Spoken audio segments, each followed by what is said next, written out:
రాష్ట్ర వ్యాప్తంగా దళితులకు సంబంధించినటువంటి ఎస్సీ ఎస్టీ అట్రాసిటీ కేసుల వ్యవహారంలో పోలీసులు నిర్లక్ష్యంగా ఉంటున్నారని SC commission chairman KS Jawahar చెప్తున్నారు. ప్రస్తుతం SC commission chairman KS Jawahar గారు మాట్లాడదాం. సార్ ఏంటి సార్, అంటే మీరు బాధ్యతలు తీసుకున్న తర్వాత దాదాపు 135 కేసులకు సంబంధించి కేవలం 13 మాత్రమే ఎఫ్ఐఆర్ అయ్యాయి. మిగతా విషయంలో కొంత పోలీసులు నిర్లక్ష్యంగా ఉన్నారని చెప్తున్నారు. ఎందుకంటే దళితులకు సంబంధించి పోలీసులు ఈ నిర్లక్ష్యానికి గల కారణాలు ఏంటి? ఇప్పుడు దాదాపుగా నేను వచ్చిన తర్వాత 64 కేసులు సుమారుగా నా దగ్గరకు రావడం జరిగింది. ఈ 64లో కూడా 13 మాత్రమే నమోదయ్యాయి, మిగతా నమోదు అవ్వలేదు. దాంతోపాటుగా మే నుంచి అంటే నేను రాకముందు నుంచి చూసినప్పుడు 134 ఉన్నాయి.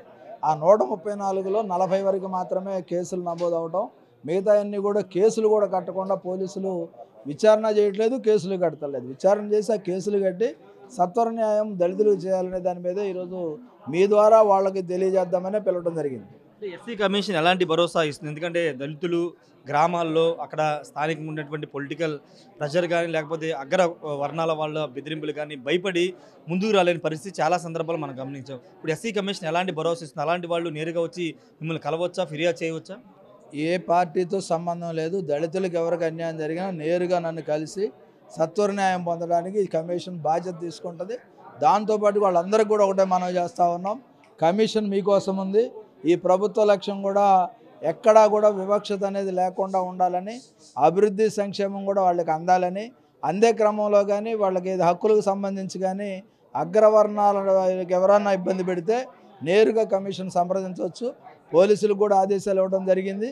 అదేవిధంగా వాళ్ళ కన్సర్న్ ఎవరైతే ఉన్నారో వాళ్ళ అధికారులతో కూడా మాట్లాడి వాళ్ళ సత్వర న్యాయం చేయడానికి కమిషన్ చిత్తశుద్ధితో పనిచేయడం జరుగుతుంది. గత ప్రభుత్వ హయాంలో అనంతబాబుకు సంబంధించిన ఎమ్మెల్సీ అనంతబాబుకు సంబంధించిన డ్రైవర్ సుబ్రహ్మణ్యం, డాక్టర్ సుధాకర్ వీళ్ళిద్దరు వ్యవహారం పెద్ద ఎత్తున రాష్ట్ర వ్యాప్తంగా చర్చ జరిగింది, దేశవ్యాప్తంగా కూడా చర్చ జరిగింది.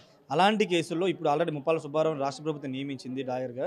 ఇప్పుడు దాన్ని రీఇన్వెస్టిగేషన్ చేయబోతున్నారు. ఎస్సీ కమిషన్ ఈ రెండు కేసుల్లో ఏ విధమైన చర్యలు తీసుకోబోతున్నారు? బాధితులు ఎవరైతే ఉన్నారో ఆ కుటుంబాలను పరామర్శించడం జరిగింది. వారికి ఏ విధమైనటువంటి న్యాయం కోరుకుంటున్నారో అవి కూడా ఈ సంబంధిత కేసులకు సంబంధించినటువంటి అధికారులతో మాట్లాడడం, అదేవిధంగా వాళ్ళ సత్వర న్యాయం కూడా జరుగుద్ది. గత ప్రభుత్వ హయాంలో స్వతంత్రంగా పనిచేసేటువంటి ఎస్సీ కమిషన్ కానీ ఎస్టీ కమిషన్ కానీ కమిషన్ అన్నీ కూడా పూర్తి రాజకీయ ప్రభావంతో పనిచేశాయి.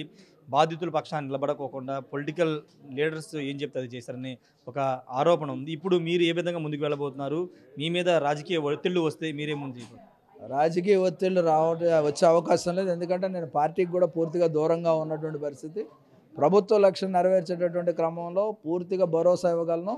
ఎటువంటి వివక్షతకు గురైనటువంటి వ్యక్తులకైనా న్యాయం జరుగుతుంది తప్ప రాజకీయపరమైన ఆర్థికపరమైన అంశాలు ఈ కమిషన్ ఏమీ చేయలేవు.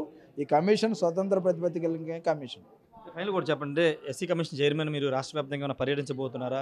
చాలామంది ఇక్కడికి రాలేని వాళ్ళు ఉంటారు, మీరే అక్కడికి వెళ్ళి వాళ్ళు నేరుగా కలవడం కానీ బాధితులు ఎవరు ఉంటే వాళ్ళ దగ్గరికి వెళ్ళడం కానీ చేయబోతున్నారా?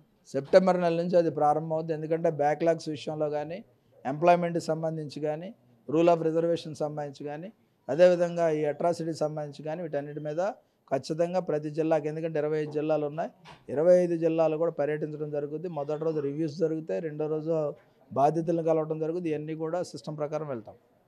మొత్తంగా అయితే ఎక్కడ కూడా రాజకీయ ఒత్తిళ్ళు అనేవి ఉండవు. పూర్తిగా ఎవరైనా బాధితులు ఉంటే వాళ్ళు ఎస్సీ కమిషన్ వచ్చి నేరుగా వచ్చి తను కలవచ్చని కేఎస్ జవహర్ అయితే చెప్తున్నారు. పూర్తి స్థాయిలో రాష్ట్ర వ్యాప్తంగా పర్యటన చేస్తాం. ఎవరైతే బాధితులు ఉన్నారో ఎస్సీ ఎస్టీ కేసులు పెట్టినటువంటి పోలీసుల మీద వాళ్ళ మీద కూడా చర్యలు తీసుకుంటామని జవహర్ చెప్తున్నారు. కెమెరా పర్సన్ శ్రీనివాస్, రాజశార్ టీవీ, విజయవాడ నుండి. తెలుగులో న్యూస్ కి ఫాస్టెస్ట్ యాప్ ఇప్పుడు టోటల్లీ న్యూ అవతార్లో జస్ట్ 5 seconds లో కంప్లీట్ న్యూస్. సోషల్ మీడియాలో ట్రెండ్స్ కి వన్ స్టాప్ సొల్యూషన్.